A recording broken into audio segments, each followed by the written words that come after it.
it's always a gut, and I've learned to trust my gut now. Like as I've progressed in my career, the script is first and foremost. If it's a story that I feel like needs to be seen, and it's a story that the world needs. Like this story, when I read the inspection, I'm like, this is a story that can provide healing, and catharsis for society right now. Is the kind of story we need.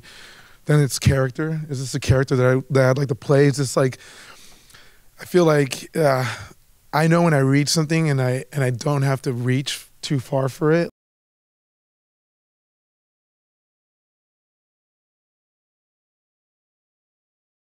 Well, thank you for being here to discuss this wonderful film. There's so much sort of baked into the backstory about Elegance Bratton, who obviously based it on his own experiences, and every role has a certain kind of personal component to it.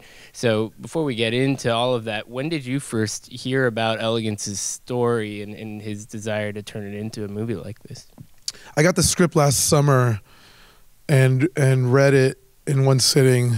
And absolutely loved it, and knew that, it was going to be the kind of film that I wanted to be a part of. And I went to the front page and I saw Elegance's name, and that's not a name you kind of, forget very easily. And it kind of, I remembered, I was like, why do I remember this name?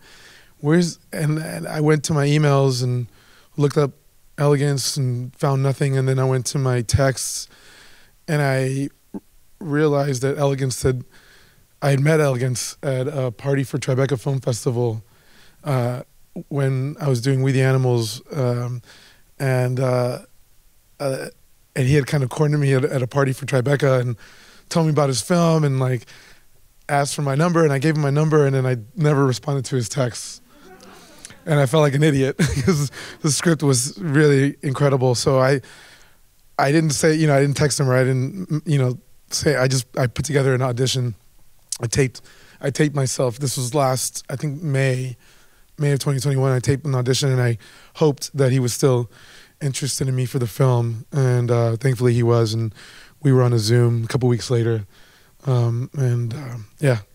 So given that this is based on a true story, what sort of questions did you have about what he was looking for, both for you to convey and for sort of what this story is meant to do? Because there are times where it's you and times where it's, sort of somebody's fantasy of you. Absolutely. I mean, trying to think of questions that I had for him. I mean, the wonderful thing, that the great gift that we had, I think, as a cast was because it is so personal to Elegance. We had like the greatest expert on this story and around us. It was the story, a boot camp. That's such a specific world to embody, a Marine drill instructor at that. That's a great challenge, and having never served in the military, and wanting to honor that and stay true to that story. So it was great to just have Elegance there. But we also had he also brought on board a military advisor. Her name's Octavia Jones. She served alongside Elegance, and she's currently a drill instructor in Camp Pendleton in San Diego. And so Octavia came on and worked with Bokeem Woodbine and Nick Logan and myself to kind of get us into that mindset and that physicality and that vocal life. And I mean, it was kind of about, because it is based off of Elegance's life, but it's also, there's fictional elements, and Rosales is a composite of various people that Elegance came across. Like there was an actual Rosales where he took the name from, who's not a drill instructor, and then there was actually a drill instructor that he met, that he came into contact with, that had an influence on him, and so it was just about like kind of picking his brain and then thankfully we had a lot of expertise around us to kind of get us all into that mindset. And tell me a little bit more about the drill instructor process. I mean, it's one thing for a director to say, I wanted a little angrier or a little gentler? Obviously, you come across as a pretty nice guy, and so the role of a drill instructor is not necessarily that. So how do they kind of push you beyond your safety zone in that sense? Yeah, that's a great question. I am by nature kind of warm and open-hearted in a lot of ways, and we got to we shot in Jackson, Mississippi. It was a police academy that was designed.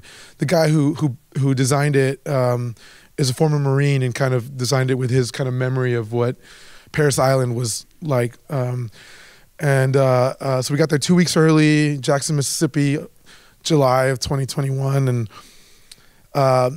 Elegance really wanted the drill instructors to not fraternize with the recruits, to not, so we got there and we were encouraged to just ignore them and not socialize with them.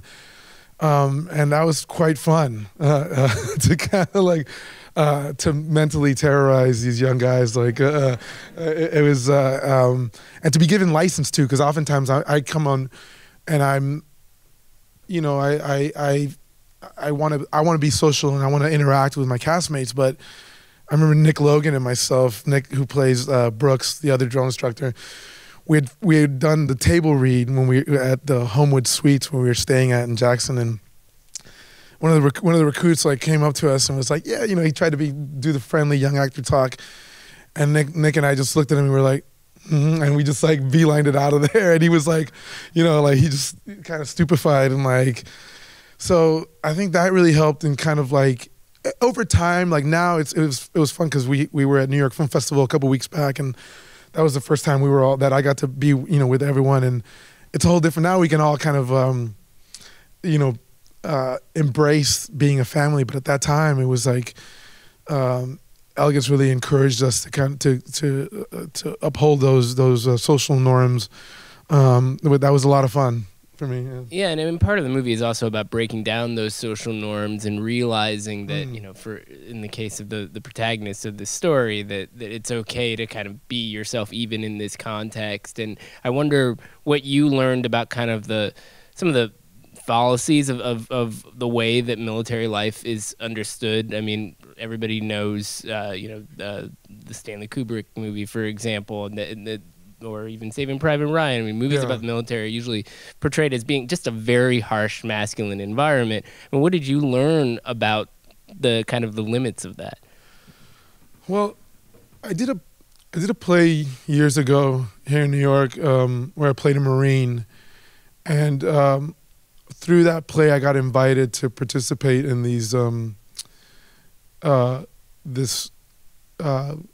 there was this organization that I don't think they're around anymore called Vets for Vets, where they would do kind of group therapy work with men and women coming back from Iraq and Afghanistan. And I remember going down to Miami with them and doing a lot of and being an observer more than anything, and being invited into that space, which is an absolute honor. And being there for the therapy work was really interesting and compelling. And then we all went out one night.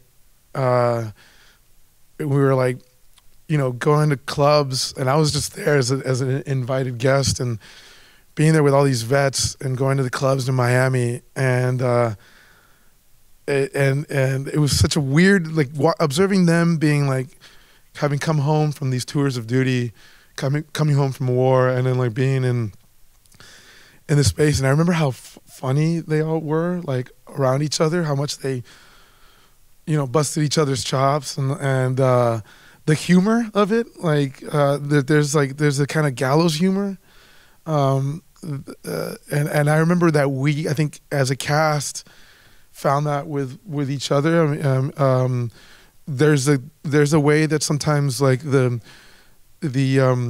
form mirrors the story you're telling, and we were all in Jackson, which there's not a whole lot to do in Jackson, and we were at this Homewood Suites, which I keep joking that was kind of like a Marine barracks. It's not that far off. It was all this testosterone.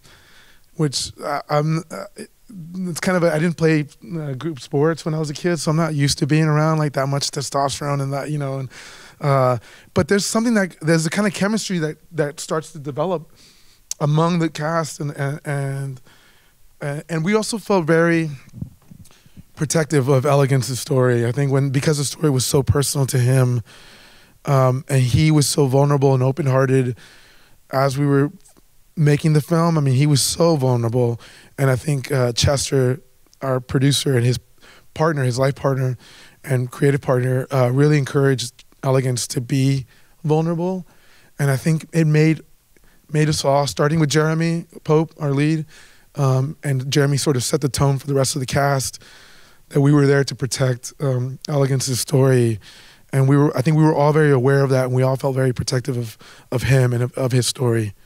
So it was just interesting when it kind of mirrored the story in a lot of ways. So let me ask you about Jeremy Pope, because it really is in some ways a discovery to see him as the main character of a movie. I mean, he's not a total newcomer, but what was your familiarity with him when you got involved in the project? Absolutely. I mean, Jeremy, he comes from the stage, as do I. I was I didn't get to see Ain't Too Proud to Beg, but Ain't Too Proud. But I knew that he came from theater, and I was excited about that. We had a lot of fun working together, because we got to do, like, there's the realism that we got to do, but we also had these fantasy sequences that were just like fun and like silly. We were like I think we approached the work very similarly. We were very kind of instinctual, and he sort of made my job very easy, because he was so grounded, and I didn't study acting. But all I know about acting is like just being in the space with my castmate and like listening and responding and being truthful. And when you have a scene partner who is present and there with you, that sort of makes my job very easy. And he was so wonderful to work with, and like you said, he's not a newcomer, but this is definitely his feature debut, and I think he came out of the gates sort of swinging in a major way. Yeah, you gotta tell us more about that fantasy sequence where it's just like we don't quite know where is this go. This is that kind of a movie. Oh no, it's actually in its head. So what kind of a challenge does that create for you? Because you're obviously not playing the real character in that moment. Right. There's a bit of a switcheroo there. Yeah, I mean those scenes were. They were so. I mean, Elegance was really adamant about this sort of stylistic switch-ups, like between like this really this grounded, gritty reality of like of boot camp mixed in with this like kind of highly stylized sensibility of the fantasy sequences. But I remember doing the shower sequence with all the guys in the towels, and like. It was that's when we all got silly and just had like, it's fun when you can sort of not take yourselves too seriously. And like, even though we're doing something the film is, it's grounded in this like gritty reality and this really kind of brutal story. The brutality of like this gay man who's ostracized from his, family but I mean, I just saw the film, and I went to Austin Film Festival. I was there with Elegance. I'm from Texas, so I was excited to go to that festival, and I had a lot of friends that came out for that screening, and my brother came to see it, and I had to leave right after, and so I called him up after seeing the film. I called my brother up, and I was like, "What'd you think of the movie?" Because I'm always really curious what he thinks of stuff. And he's like, drama's not really my thing. You know this. He's like, but I found it really funny. And I was like, oh, that's a good point. Like I hadn't thought about that, because I connected a lot to the drama. I did, but the movie is really funny, and it has a sense of humor. So I love that it has like it sort of mixes it up tonally in that way. Now, you don't have a big moment with her, but can you talk a bit about Gabrielle Union and what it was like to be around her and sort of developing this world? Yeah, I mean, yeah, she was there the day that we shot that final scene in the cafeteria. Gabby came in, and kind of like the film. I didn't get a chance to interact with her a whole lot. But the first time I saw the film was, I don't know, what are we, November now? It was, it was September. I was doing a play off Broadway at New York Theater Workshop, a play called American Televisions. And in the play, I was playing the father of a young queer boy who dies. And the father is, like, my character in the play was this very broken man who had lost his son and who was kind of regretting having shunned his son. And a lot of times when you're working on a film and, there's scenes that you're not privy to, and then the first time you're seeing them is like when you actually get to see the finished product and you're seeing, like, oh my God, all the work that went into them. And the films the scenes that really, because I had just done a matinee of the play, and A24 screened the film for me. So I came from downtown, came to Midtown, and saw the film, and her scenes just, they tore me to pieces because I was living in that emotional space of playing like this man who rejected his queer son, and watching her in those scenes. Just, even now, just thinking about it, like her work is so beautiful. She said something really interesting the other day. We were doing a Q&A, and Gabby was like, she said that this was the first time she played a character she couldn't judge. And I always say that I can't judge the characters that I play, that I have to love them, even if I'm playing someone who's brutal, even if I'm playing someone that's, complicated and flawed, that I have to embrace them with all their flaws. I have to love them. I have to learn to love the characters that I play, even with their flaws. And I thought it was really profound that she found that, like, in that character. She was like, I can't judge this character. And I think it reflects on screen, because I think it's like, those scenes are really beautiful, and I think she brings a lot of complexity to that character. And then meeting her at the New York Film Festival, she's such a sweet human being, and so she just radiates warmth and love, and she's such a celebrity, which I like in my career. I haven't worked a lot of, like, quote unquote celebrities, and like she is like, but she and, like, Dwayne Wade, her husband, hosted a screening for us the other day in LA, and he was so sweet as well, and like, just like, they seem so grounded, and they seem like the opposite of what celebrities are. So her scenes are beautiful. Well, some people might call you a celebrity too, depending on what they're watching. We should talk about that. There is a really fascinating through line in your work, and it's sort of a sensitive area, but I think it's worth looking at. Yeah. If we going back to looking, your willingness to sort of go for roles that, the sexuality might be different than yours, the scenario might be different. There's a whole conversation that's ongoing in our cultural climate about, who should play which roles. So how do you approach that particular challenge, and how has that challenge sort of evolved for you over the years? It was interesting because I had a conversation with Elegance when we were talking about doing press for the film, because, when I did Looking, it was 2013 when we shot the pilot. And the first season, I was playing a gay man in that show. The conversation, that was almost 10 years ago, was very different than about straight actors, in these roles. I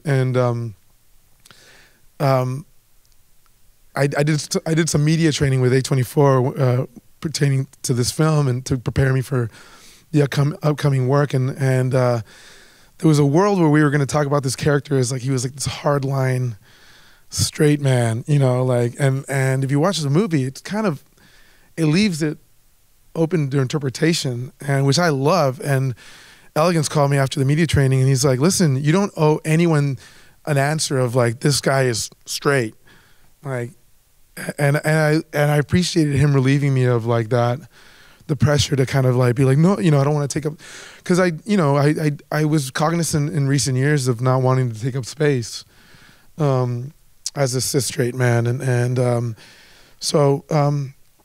but I appreciated Elegance sort of relieving me of any pressure to kind of give a definitive answer about the character. I come from a small town in South Texas. I'm first generation Mexican American. I grew up in a really conservative environment and a really patriarchal, machista environment, and I was a sensitive boy always. I was, considered a crybaby. I was, I was never like, I wasn't like a typical macho, man, I guess, and I've been thinking a lot about it in terms of this film, like where like I think, in some ways, I think I was put on this earth to kind of challenge notions of masculinity, and I think there's a reason that queer artists have looked out for me as a person throughout my career, even before looking throughout my life. So it's no wonder that Elegance sort of found me and put me in his film. Yeah, and just to expand the frame a bit, I mean, the range of roles that you've taken on post-looking in that roughly decade time is really fascinating. I mean, to go from something like We the Animals to Army of the Dead to this film, it's just there are just so many different kinds, and you work a lot. So how do you evaluate the kind of opportunities that come your way, and which kind of things do you decide maybe are not the right fit? It's always a gut, and I've learned to trust my gut now. Like as I've progressed in my career, it's always about when I read. It always starts with the script. The script is first and foremost. If it's a story that I feel like needs to be seen, and it's a story that the world needs. Like this story, when I read the Inspection, I'm like, this is a story that can provide healing, and catharsis for society right now. Is the kind of story we need.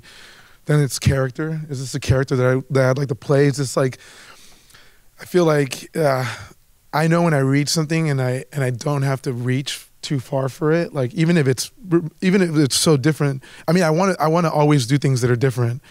I always want to challenge myself.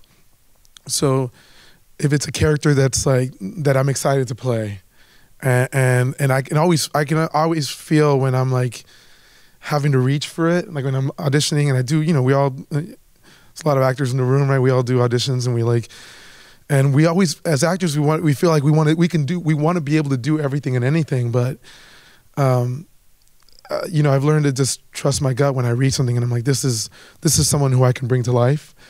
And then the director is the third component for me. Is this a director that I, feel like because it's a collaborative art at the end of the day, and is this someone that I can go in communion with and create something together with? And are they going to challenge me? Am I going to challenge them? And can we do something, together? Those are. I think those three components are always what I'm looking for. And just sort of as an extension of that, what have you learned about different kinds of audiences that are out there? I mean, obviously, when you do a play, it's a very specific thing. Often, if you're doing it in New York, it's a New York audience. And then there are shows that you've done or movies where I'm sure you feel that kind of, maybe the highbrow critics like it, and a certain audience sensibility that feels like they're very knowledgeable, but it's limited. And then there are other things that just have much wider audiences, and there are audiences in different pockets of this country that aren't a part of those bubbles. And so I think of a movie like this where you have the veteran community, for example, which is very much an underserved audience. Thinking about this movie in light of all that, I mean, what have you learned about kind of the opportunities to get movies at beyond these kind of really specific bubbles? Yeah, I mean, if you take something like Looking, there was a very, we had 2 seasons and we were canceled after that and given a movie special. It was a show about gay men in San Francisco, and even though we had a small audience, it was a very like, it was an audience that cares a lot. Like, so I'll find Looking fans. Like, I was in Mexico last summer shooting a film, and I went to Puebla, and 2 different people I ran into who were like Looking fans.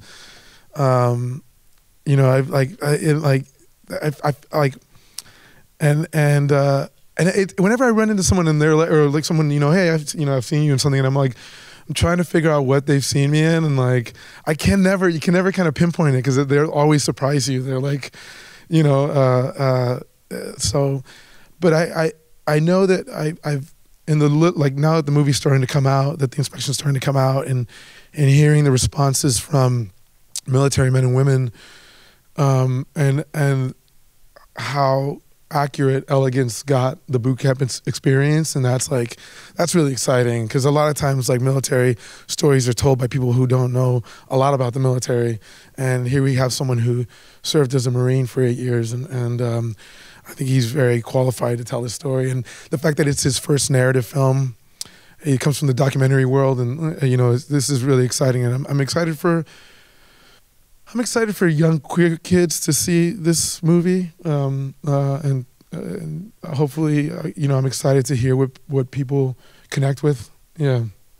Just to go back to something you said earlier, the director is always really important for you. But there's some great examples here, whether it's Jeremiah Zager and We the Animals, or here where you're working with people who made, in this case, both made documentaries before but hadn't made narrative features. Yeah. So, as you say, there's a lot of actors here. How do you evaluate the potential of a director when they haven't directed something? And a lot of actors say, well, I saw this great movie and I wanted to work with this person, but you didn't have that to work with in these cases. So. Right, yeah. That's a good question. It's always, for me, it's like a personality thing. Like, can I sit and have a meal with this person? And because movie making is never easy. It's always going to be, you know, it's going to be an intense process no matter what. But can you spend time with this person, and will I be able to go to a festival and still hang with them, and you know, when this is all said and done. I just did a movie, the film I did in Mexico last summer. It's a film called Cassandra. That's not out yet. It's an Amazon film. It's Roger Ross Williams, who's also a documentarian, quite accomplished documentarian, and this was his first narrative film as well. And with that one, I got to go to the Sundance Lab with Roger and workshop the script. So, you know, when he called me up to do the film, it was like a no-brainer. But it's always it's a gut level thing, I think, at the end of the day. Yeah. So on that note, can you give us a rundown of what else you've got coming up? Because you don't rest for long. Yeah, I'm not happy if I'm resting. Yeah, I have a couple projects coming out in the new year. Cassandra is one of them. That's an Amazon film. I think we'll be doing the festivals as well. I did a film earlier this year called Miguel Wants to Fight, with a director named Oz Rodriguez. It's a comedy for Hulu. Really great.